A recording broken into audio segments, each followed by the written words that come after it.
Break के बाद आप सभी का स्वागत है और सीधे आपको तस्वीरें दिखाते हैं जहां पर भारतीय जनता पार्टी के राष्ट्रीय अध्यक्ष जेपी नड्डा इस वक्त संबोधित कर रहे हैं। 1,63,00,000 किसानों को उसमें से फायदा होगा, ये भी हमको ध्यान में रखना है। मित्रों, जहां तक लॉ एंड ऑर्डर का सवाल है, आप सब लोग अच्छी तरीके से जानते हैं और मैं चर्चा करना चाहता हूं लॉ एंड ऑर्डर के बारे में, तफसील से बताना चाहता हूं। आप बताइए, आज से 5 साल पहले यहां माफिया राज था कि नहीं था? गुंडा राज था कि नहीं था? आपको याद है ना मुजफ्फरपुर के दंगे, मुजफ्फरनगर के दंगे, कैराना का पलायन याद है कि नहीं है?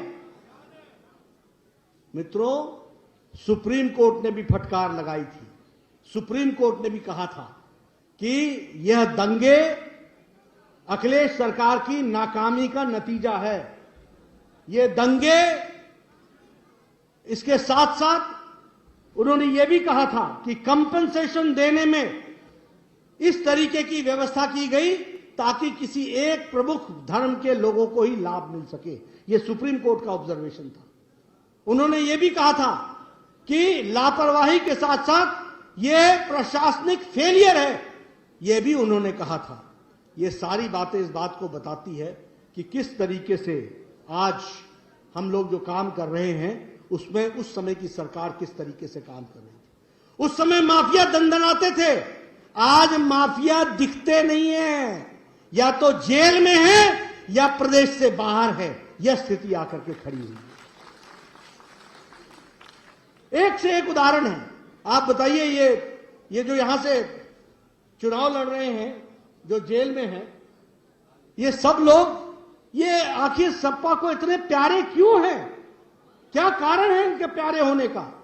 इसलिए कि वो जेल में होते हैं और उनको समर्थन देने वाले अखिलेश जी बाहर होकर के इनको समर्थन देते हैं। इसको हमको ध्यान में रखना है। इस तरीके की परिस्थिति आकर के खड़ी होती है। हर एक तरीके से लॉ एंड ऑर्डर की सिचुएशन को खराब करने का काम चलता रहता है। मैं आपके सामने 2-3 घटनाएं बताना चाहता हूं। एक घटना आपको बताना चाहता हूं गोरखपुर के बॉम्ब ब्लास्ट की। गोरखपुर गोलघर में बम ब्लास्ट हुआ था। उस बम ब्लास्ट में लश्कर ए तौयबा और इंडियन मुजाहिदीन के लोगों का नाम आया था। उस बम ब्लास्ट में एक तारिक कासिम का नाम था और एक मुजाहिद का नाम था। एक जौनपुर का रहने वाला था, एक आजमगढ़ का रहने वाला था। इनको यूपी पुलिस ने नहीं पकड़ा था, एनआईए ने पकड़ा था। और गोलघर के ये अभियुक्तों को, जो आतंकवादी थे जिन्होंने सीरियल बॉम्ब ब्लास्ट किया था, उसको अखिलेश जी ने उनके केस वापस लिए थे। और उन्होंने केस वापस लिया। इलाहाबाद हाईकोर्ट ने कहा यह केस आप वापस नहीं ले सकते हो, कानून के दायरे में आता है, कानून अपना काम करेगा। आज उन पर केस चला और दोनों अभी आजीवन कारावास में हैं। उनको आजीवन सजा दी गई है, आजीवन जेल की सजा दी गई है। ये हमको याद रखना चाहिए।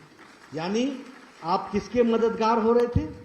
Golghar, Gorakhpur bomb blast, serial blast के जो अभियुक्त थे उनकी आपस में वो बन रहे थे। रामपुर में 30 दिसंबर 2007 को सीआरपीएफ के कैंप पे गोली चली, 7 लोग मारे गए, 7 जवान मारे गए।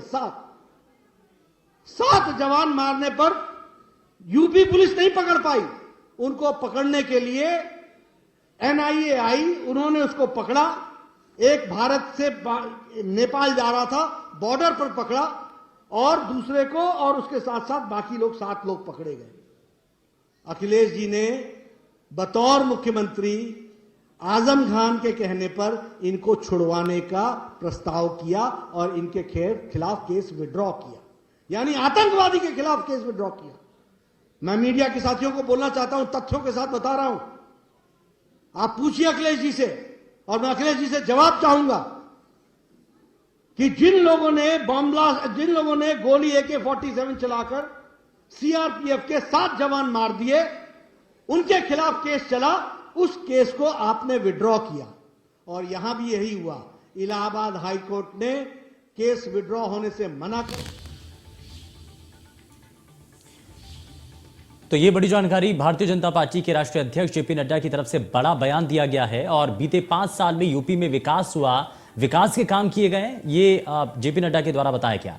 उत्तर प्रदेश में परिवर्तन दिख रहा है और इस परिवर्तन के साक्षी आम जनता है।